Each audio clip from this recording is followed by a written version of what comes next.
महाराज की जय। रामचंद्र भगवान की जय। श्री पंचमुखी हनुमान जी महाराज की जय। सिद्धराम देव जी महाराज की जय। अपने अपने मात पिता की जय। बजरंगदास पापानी जय। बापा जय जय सीताराम सीताराम।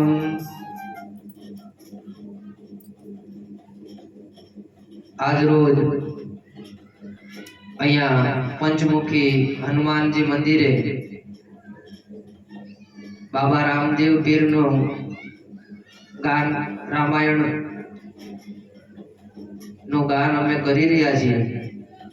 आ पंचमुखी हनुमानजी मंदिरे छेल्ला 25 वर्षथी दर शनिवारे भजन धून कीर्तन अखंड थई रह्या छे। परमात्माने प्रार्थना करीए के आ अखंड धून भजन कायम ने माटे शरू रे। आ पंचमुखी हनुमानजी महाराज ना अहिया सानिध्य में आवनारा दरेक स्वयं सेवको धर्मप्रेमी भाईओ बहनों ने परम कृपाळु परमात्मा हनुमानजी महाराज सुख शांति अने बरकत आपे एवी प्रार्थना साथे के आ धून में रात्रे 9 થી 12 કલાક सुधी अहिया धून करीए छीए। तो आ धून में सर्वे अचूक पधारो। स्थल है चित्रा शिक्षर रोड, पानी की टाकी सामे ईश्वरनगर भावनगर। अने हमारी चैनल नु नाम है यादव विठल भाई। तो मोबाइल नंबर 63 53 68 10 08। तो आ चैनल ने सब्सक्राइब करी अने लाइक जरूर आपशो।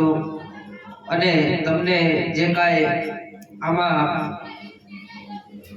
सुधारो वधारो लागे तो हमने कमेंट पण जरूर करशो। तो सर्व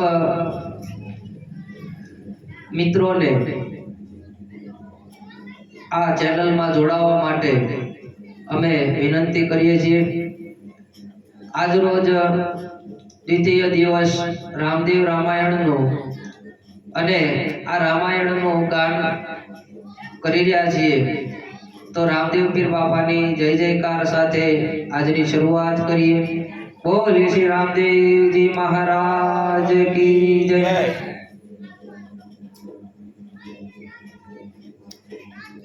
गुरुर ब्रह्मा गुरुर विष्णु गुरुर्देवो महेश्वर गुरुर साक्षात् परब्रह्म तस्मै श्री गुरुर्वे नमः।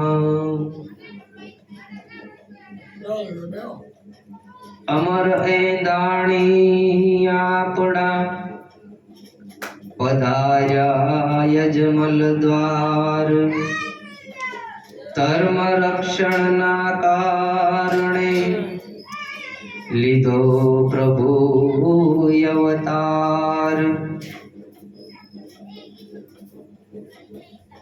कष्ट हरण मंगल करण अशरण शरण आधार। तोरा कोल तारण तरण निहापुलियो अवतार। बोली श्री रामदेव जी महाराज की जय। आपणे गई काले खेमचंद वाणियानी कथा आपणे सांभळी। आ खेमचंद वाणियो ए मारे तमारी भीतरनी कथा छे। आपणे कथामां एवुं सांभळ्युं के एमणे पुत्र ની પ્રાપ્તિ માટે ભગવાન શ્રી રામદેવજી મહારાજની બાધા લીધી તો તેમના ઘરે પુત્રનો જન્મ થયો। અને એને બાધા એવી હતી કે જ્યારે પુત્રનો જન્મ થાય ત્યારે હું હાલી અને રણુજા આવીશ। તો એ યાત્રા કરવા નીકળ્યા છે ઘરેથી અને રસ્તામાં કોઈ લૂંટારાઓ એમના દીકરાને લૂંટી જાય છે અને એને મારી અને વયા જાય છે.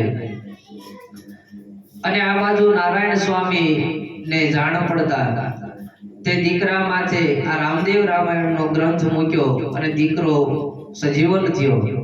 આવું આપણે કથામાં કાલ સાંભળ્યું.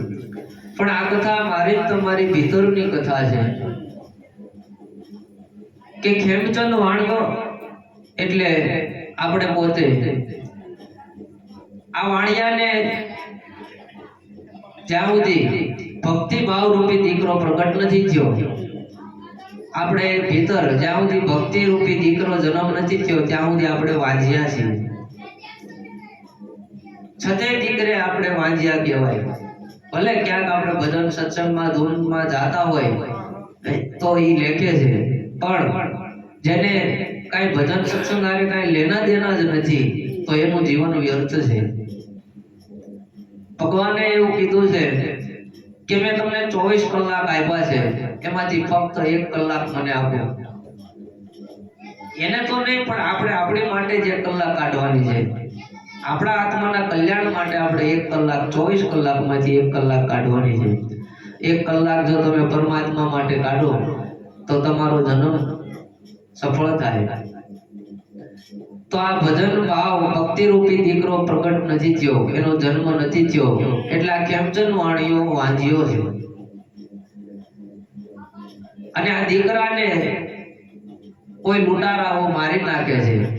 મારી તમારી ભીતર લૂંટારાઓ છે, કામ ક્રોધ લોભ મોહ ઈર્ષ્યા.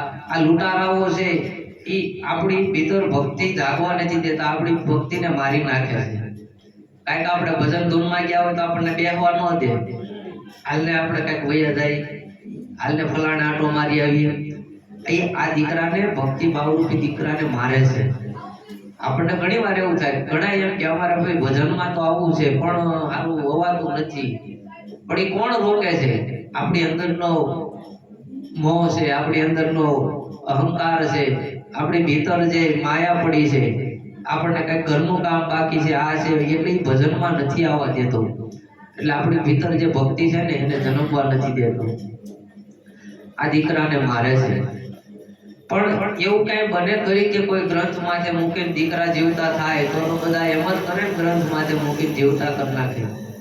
પણ ગ્રંથ માથે મૂકવો એટલે કે કોઈ પણ ભગવાનના ચરિત્રને આપણે મસ્તક ઉપર પધરાવો અથવા આપણા જીવનમાં ઉતારો તો આપણો નવ જન્મ થાય. આપણે જેવું પહેલા જે જીવન જીવી રહ્યા છીએ એ જીવન ત્યાંથી એનો અંત આવી જાય અને આપણું નવ જીવન શરૂ થાય. કે આપણે અનેક જન્મોથી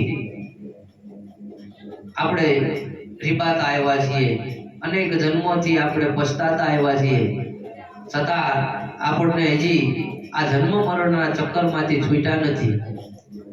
તો આ ગ્રંથ છે એ મને તમને નવજીવન આપે. ક્યારે?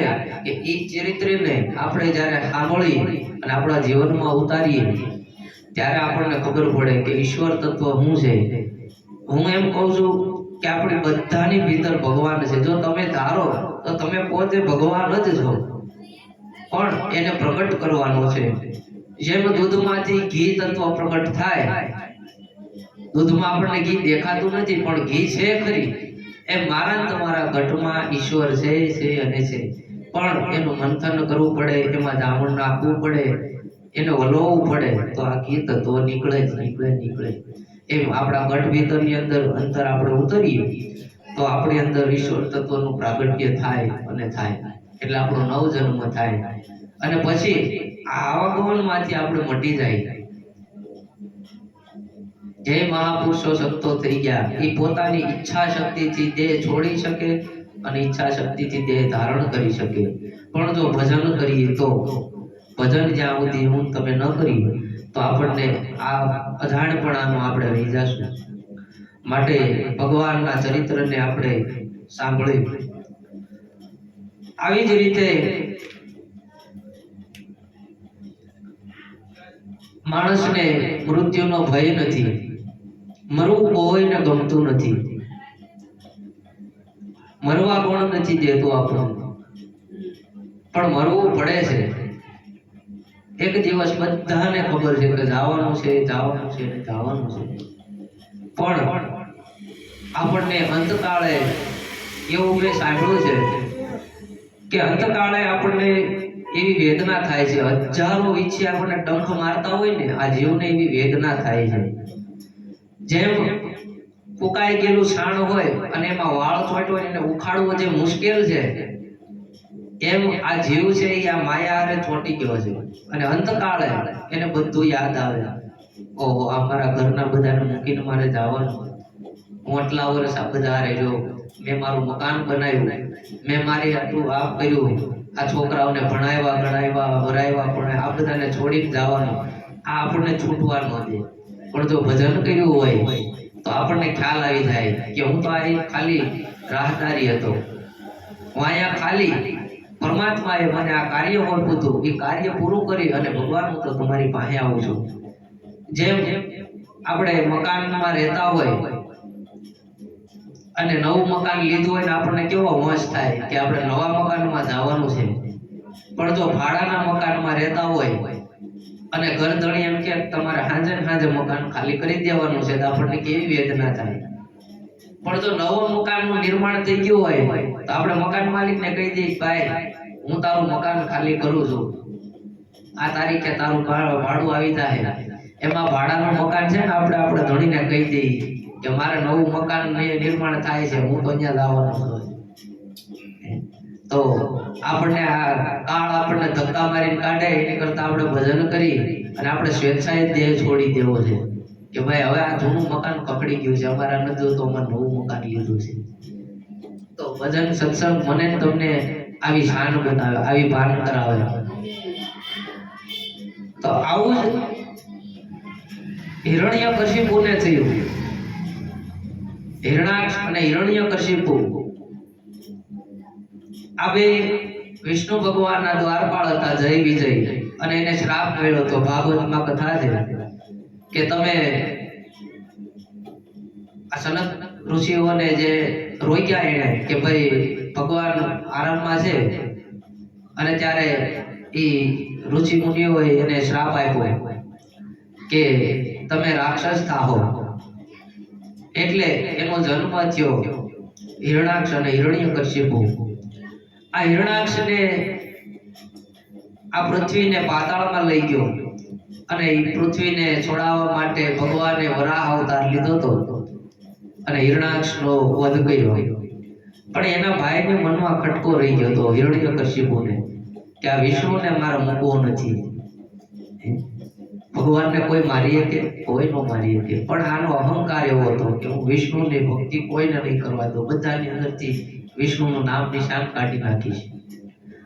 એટલે હિરણ્યકશિપુએ મનમાં રાખ્યું કે મારે કોઈને ભક્તિ નથી કરવા દેવી. અને એમના પત્ની કયાદુ, એમના ઉદરમાં પ્રહલાદજી છે. આ પ્રહલાદને ઉદરમાં હતા એટલે હિરણ્યકશિપુ કે મારે તપ કરવું છે અને બ્રહ્માજી પાસે એવું વરદાન માંગવું છે કે હું મરું જ નહીં, પછી તો હું આ દુનિયાનો ભગવાન થઈ જાય છે. એટલે કયાદુને નારદ મુનિના આશ્રમમાં મૂકી આવે છે અને નારદ મુનિના આશ્રમમાં આ પ્રહલાદને ગર્ભ સંસ્કાર મળે છે, ગર્ભ એને સત્સંગ મળે છે. નારદજી રોજ સત્સંગ સંભળાવે એટલે પ્રહલાદને નાનપણથી ભક્તિ જાગી.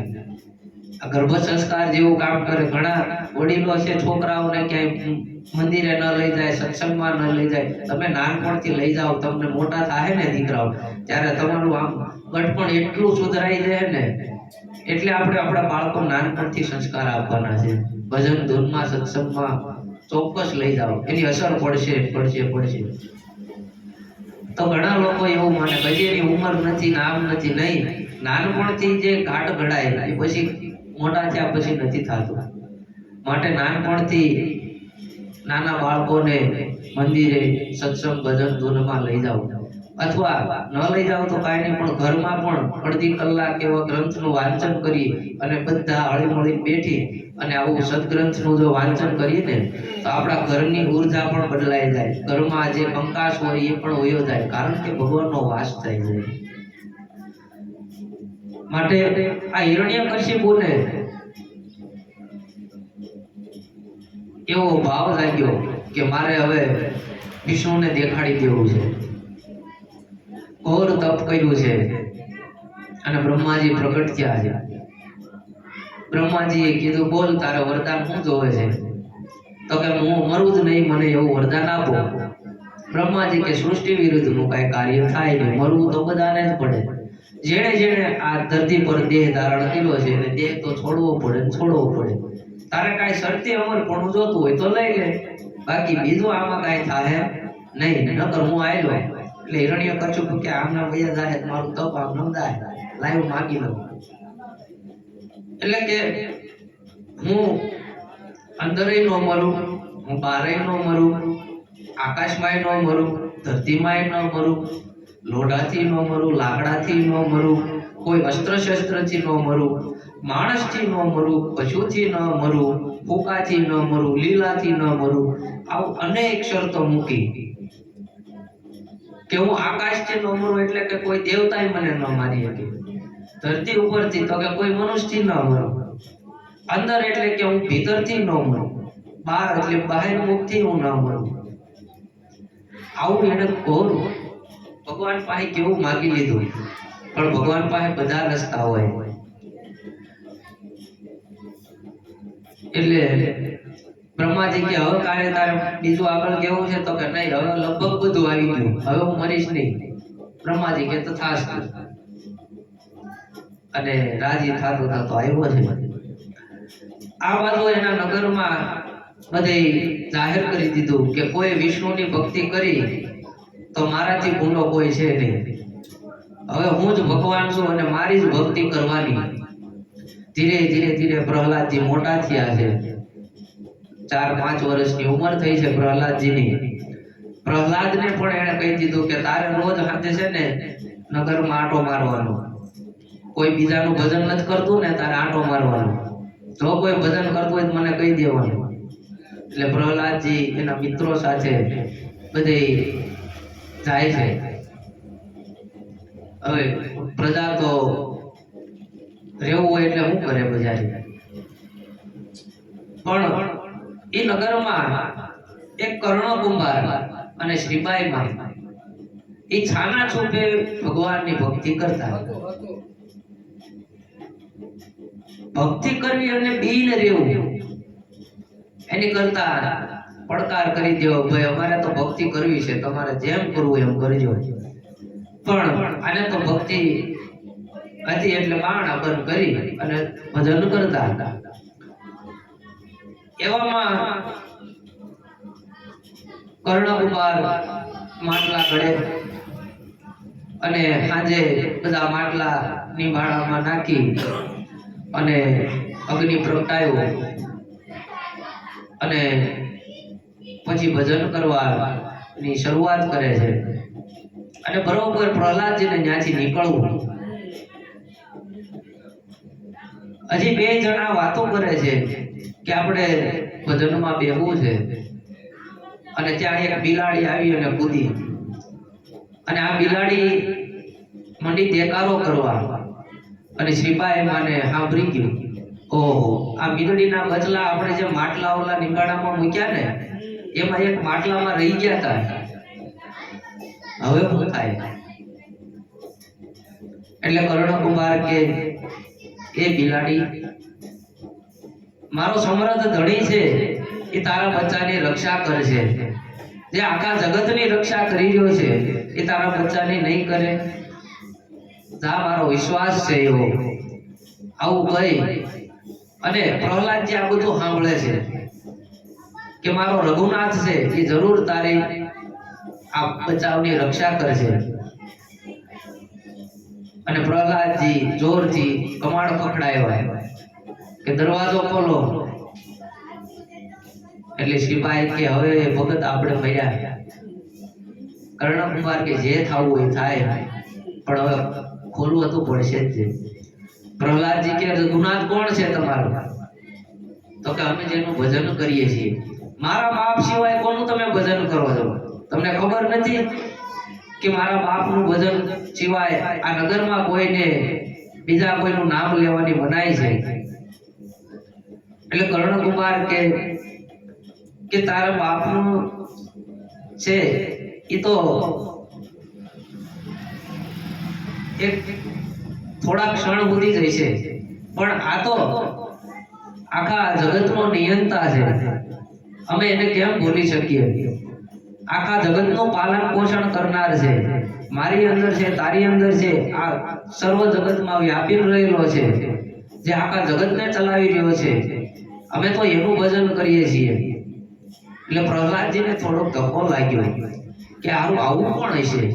કેમ કે નાની ઉંમર એટલે એને ખબર નહીં ભગવાનની કે હું એને, પણ ગર્ભના સંસ્કાર થોડાક હતા ને પછી હવે બહાર આવવા લાગ્યા.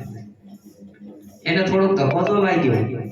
તો કે કોણ છે એ રઘુનાથ?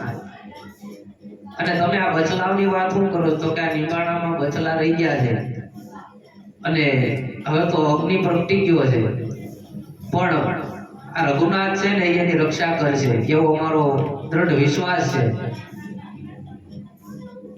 તો પ્રહલાદ કે હું સવારે આવું છું, હું આવું નહીં ત્યાં સુધી તમારે નિબાણો ખોલવાનું નથી.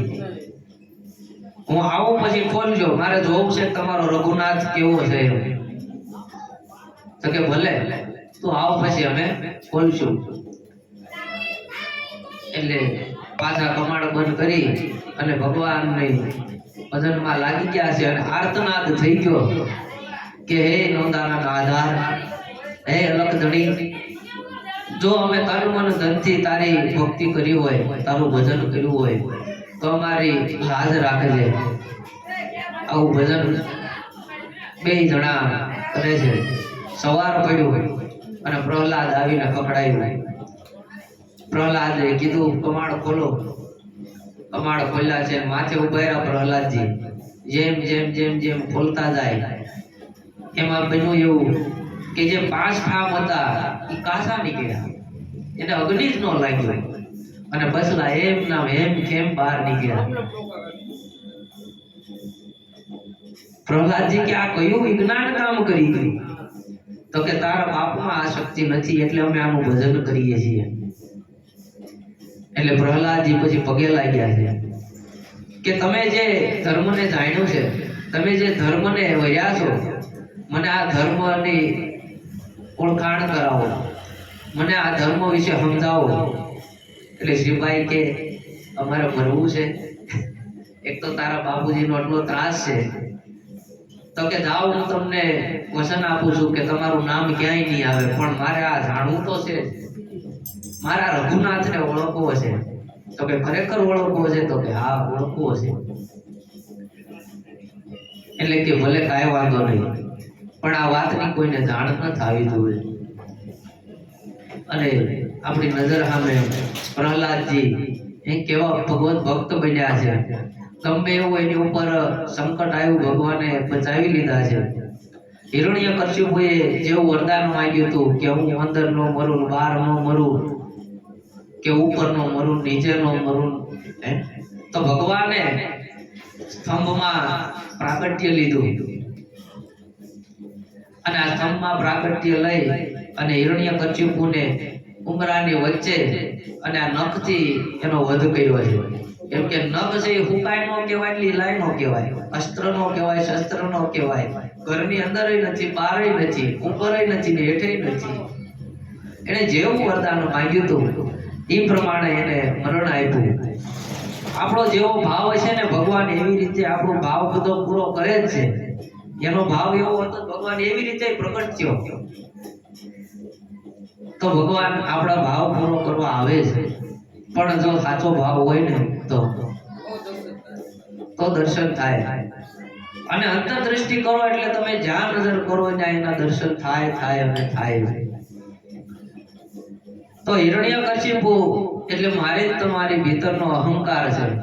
અહંકાર છે એ અંદરય મળતો નથી, બહારય મળતો નથી. અહંકાર કોઈ અસ્ત્રથી ન મરે, શસ્ત્રથી ન મરે, અહંકાર ઉપર ન મરે, નીચે ન મરે. અહંકાર મરે ક્યારે? કે આપણી ભીતર જો ભક્તિ પ્રગટ થઈ જાય ને તો આપણો અહંકાર લોપ થઈ જાય. પરમાત્મા આવી અને અહંકારને નહીં નાખે. આવું ચાર યુગના ચાર વાયક છે કે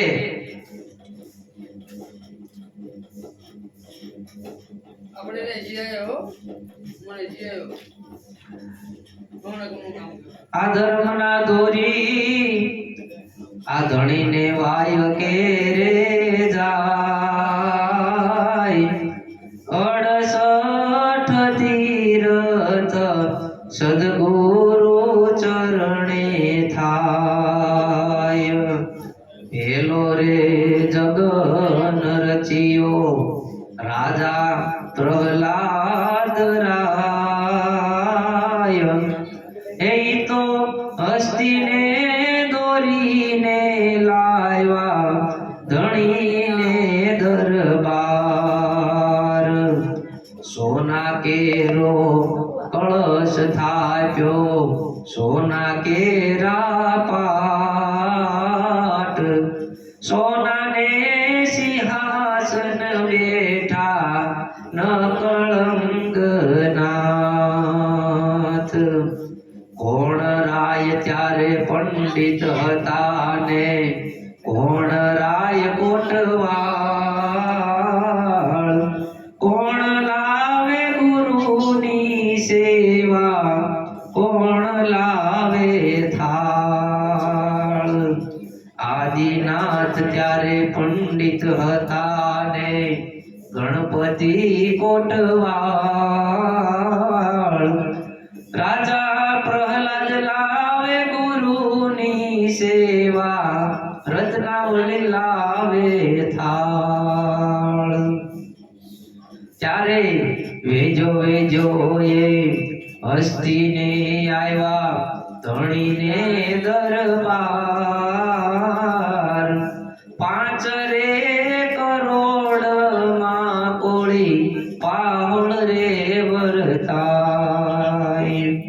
બીજ દિન થાવર વાર હતા ને ગતરે ગંગાએ મળીને કર્યો તો આરાધ. હસ્તી રે ઉઠીને સિંહણ દીપ મારે જાય. કે પેલો જગન રચ્યો પ્રહલાદ રાજાએ. સતયુગમાં પ્રહલાદ રાજાએ આ જગન રચ્યો, આ ધર્મનો સ્થાપન કર્યું. તો 5 કરોડ એની હારે તૈયાર. તો પ્રહલાદ રાયમાં કેટલી તાકાત, એની ભજનમાં કેટલી તાકાત છે. પછી બીજો જગન રચ્યો રાધા હરિશ્ચંદ્ર રાય. એમાં રેવતને દોરીને લાવ્યા છે અને રૂપા કેરા કળશ થાપ્યા છે અને રૂપા કેરા પાટ થાપ્યા છે અને રૂપાના સિંહાસન ઉપર નકળંગ રાય બેઠા છે. અને આમાં સારંગીનાથ પંડિત હતા, ગરુડજી કોટવાળ થયા છે બીજા યુગમાં. અને હરિશ્ચંદ્રજી ગુરુની સેવા કરે છે અને તારામતીજી થાળ ધરે છે. અને એમાં આ રેવતને વધેર્યો છે. અને બીજ દિન થાવર વાર એટલે કે બીજ અને શનિવાર આવતો હોય એને થાવર વાર કહે છે. બીજ અને શનિવાર જો બે ભેગું થાય તો એને થાવર વાર કહે છે. ત્યારે બધાએ ગજગંગાએ મળી નારાજ કર્યો. ત્યારે રેવત ઉઠી અને સૂર્ય રથમાં જોડાય છે. એવો જ ત્રીજો જગન રચ્યો છે યુધિષ્ઠિર રાજાએ. અને કૌલી ગાયને દોરીને લાવ્યા છે અને એમાં તાંબા કેરા કળશ થાપ્યા અને ત્રાંબા કેરા પાઠ થાપ્યા છે. અને તાંબાના સિંહાસન ઉપર નકળંગી નાથ બિરાજમાન છે. આવા મચ્છંદરનાથજી પંડિત થયા હતા અને હનુમાનજી કોટવાળ બન્યા છે. દ્રૌપદીજી થાળ લાવ્યા છે, યુધિષ્ઠિરજી ગુરુની સેવા કરી છે અને આ ધણીના દરબારમાં આ 9 કરોડ સીધ્યા છે. હરિશ્ચંદ્ર રાજાએ 7 કરોડ ને તાર્યા અને યુધિષ્ઠિર રાજાએ 9 કરોડ ને તાર્યા છે. આ 9 કરોડ થયા અને એમાં કૌલી ગાયને આમાં વધેરી છે અને કંગલી આ કૌલી ગાય છે પછી ઊભી થઈ અને કંગલી વનમાં જાય છે. એવી જ રીતે ચોથો જગન રચ્યો બલિ રાજાએ. આ બલિ રાજાએ માટીના કળશ થાપ્યા છે, માટીના પાટ થાપ્યા છે અને માટીના સિંહાસન ઉપર ભગવાન બિરાજમાન થયા છે.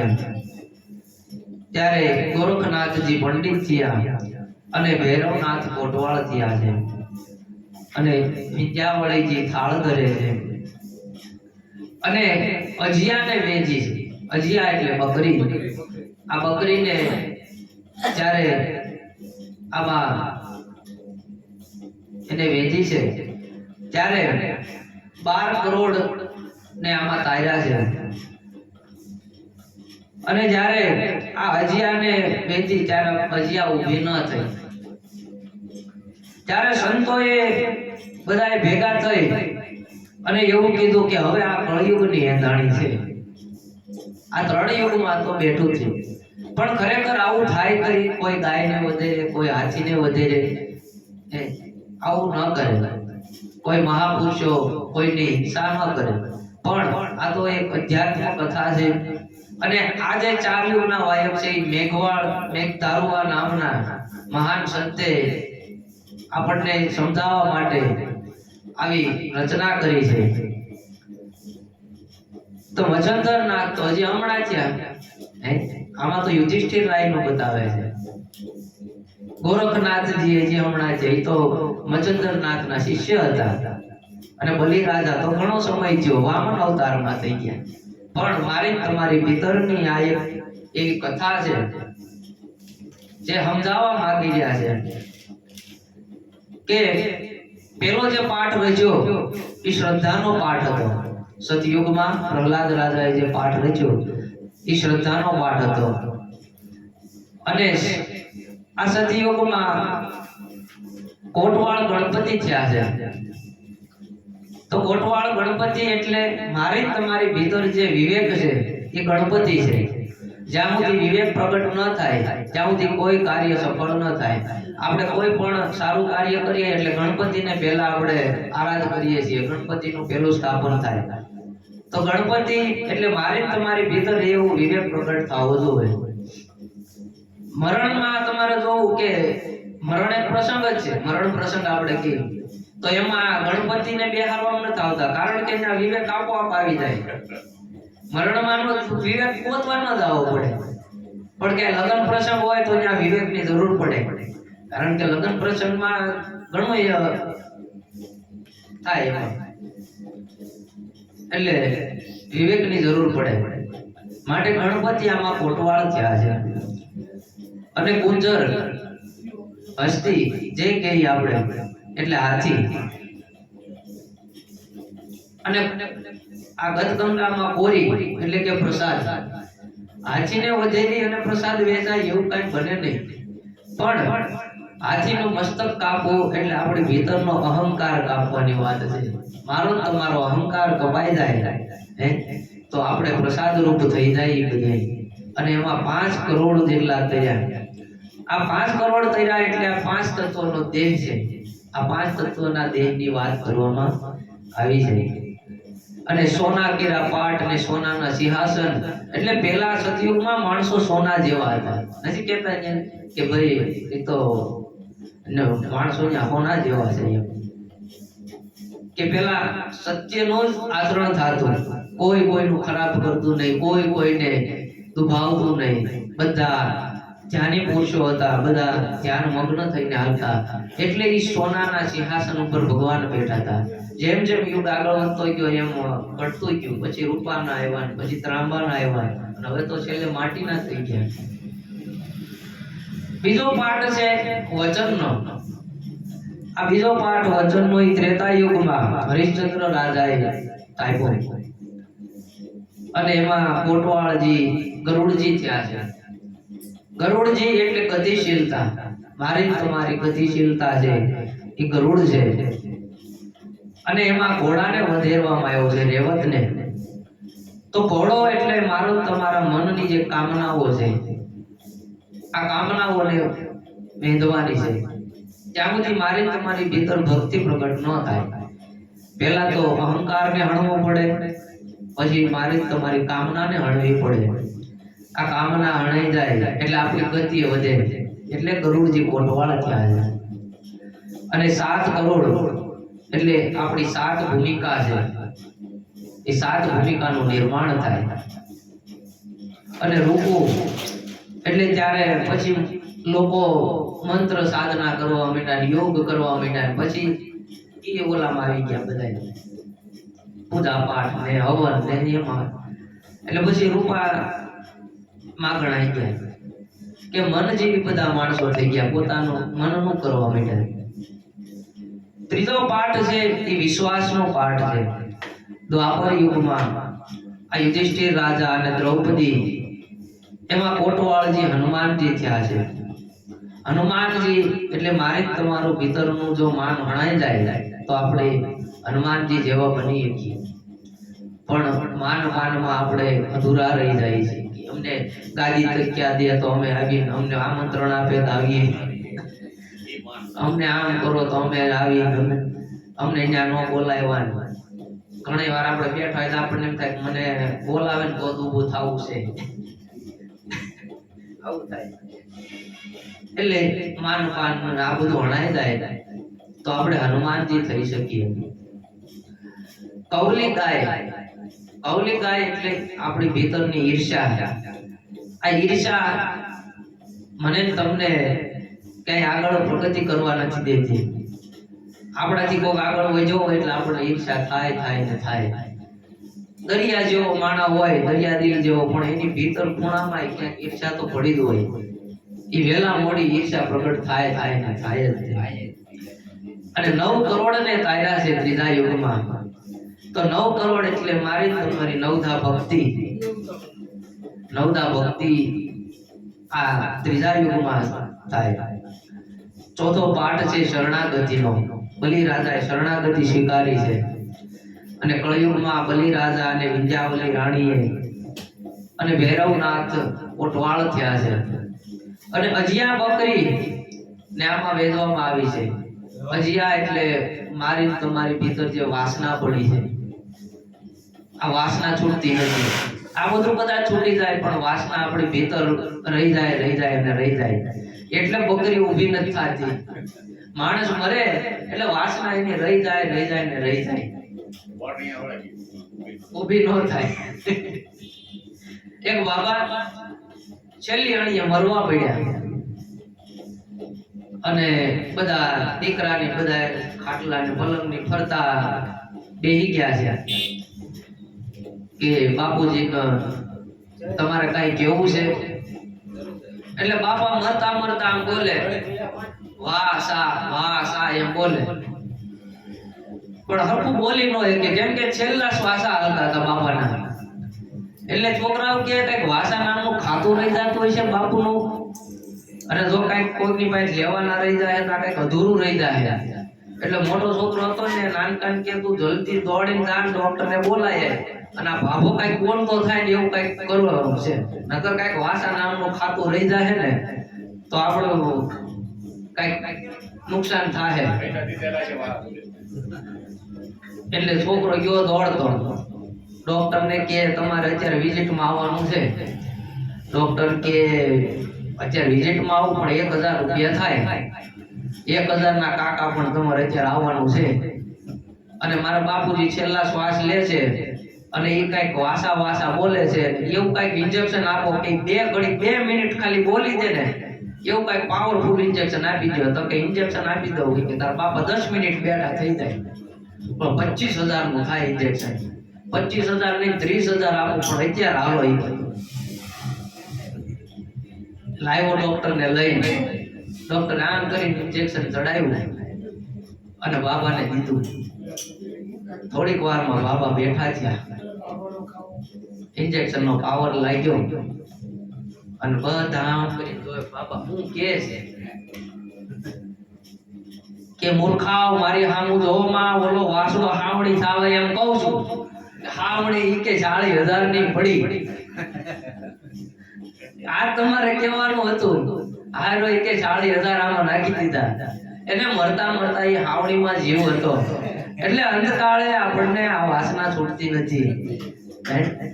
તો ભજન એટલે કરવાનું છે, ભક્તિ એટલે કરવાની છે કે આપણને છેલ્લે અંતકાળે આપણે જેમ આપણે કેમ જૂના કપડા કાઢીને ફેંકી દઈએ કે અમારા નથી પહેરવા, એમ આપણા દેહને છૂટો મૂકી દઈએ કે હવે અમારા નથી તો ખડખડ્યો, અમારે તો નવો દેહ થવાનો છે. તો આ હજીયા એટલે બેઠી નથી થતી.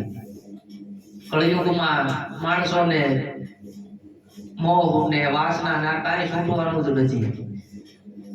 એટલે સંતોએ કીધું કે આ કળિયુગની ધણી છે. આ 4 યુગના આ 4 પાઠની આ વાત છે. અને એમાં 12 કરોડ શીખ્યા કે 12 કરોડ એટલે જે 52 બારો છે એની વાત કરવામાં આવી છે. તો પેલા યુગમાં 5 કરોડ, બીજા યુગમાં 7 કરોડ, ત્રીજા યુગમાં 9 કરોડ અને ચોથા યુગમાં 12 કરોડ. આમ તો સરવાળો કરીએ તો 33 કરોડ થાય. આપણે ઘણીવાર કહીએ 33 કરોડ દેવતા. આ 33 કરોડ દેવતાની વાત છે કે આ બધા આ ધર્મને વૈયા અને આ બધા સીધ્યા છે.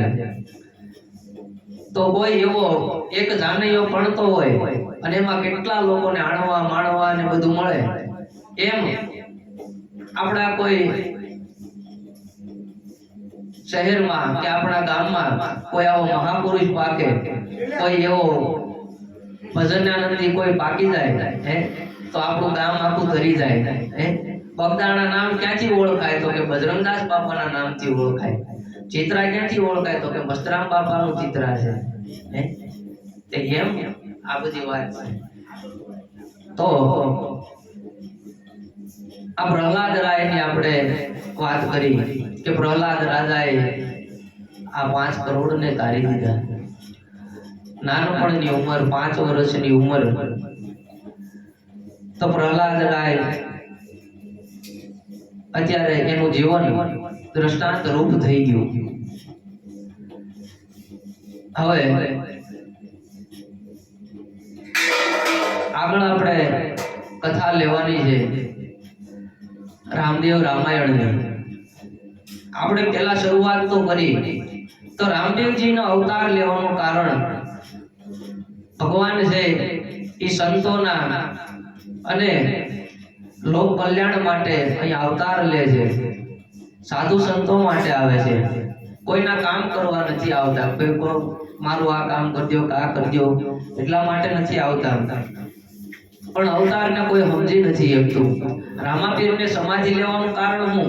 કેમ કે માણસો પછી એના નિજી કામ કરાવવા માંડ્યા કે બાપુજી અમારે આમ છે ને અમારે આમ છે, એટલે એને સમાધિ લેવી પડી. આઈની જ વાત કરો આપણે ખમડિયાળા ગંગાસતી પાનભાઈ કળસંગ બાપુ થઈ ગયા ત્યાં. તો કળસંગ બાપુ એ 2-3 વાર એક કઈક બિલાડી સજીવન કરી હતી, એકવાર કઈક ગાયને સજીવન કરી હતી, પછી એકવાર એના કુટુંબના મેણું માર્યું. એના દીકરાને કઈક ચૂક્યું તો કે તમે તો ભગત છો, નામ છો ને તેમ છો, અમારા દીકરાને જીવતો કરો ને બેઠો કરો. અને પછી ભગતને એમ થયું કે મારા અહીંયા રહેવા જેવું નથી. કારણ કે માણસ મારી પાસે જે ભજન પડ્યું છે એ લેવાની બદલે પોતાના નિજી કામ કરાવવા માંડ્યા છે. એટલે એને પછી સમાધિ લઈ લીધી. અને સમાધિ લેતા લેતા ગંગા સતીએ કીધું કે હવે મારા અહીંયા રહીને શું કામ છે, હું તમારી હારે સમાધિ લઈ લઉં.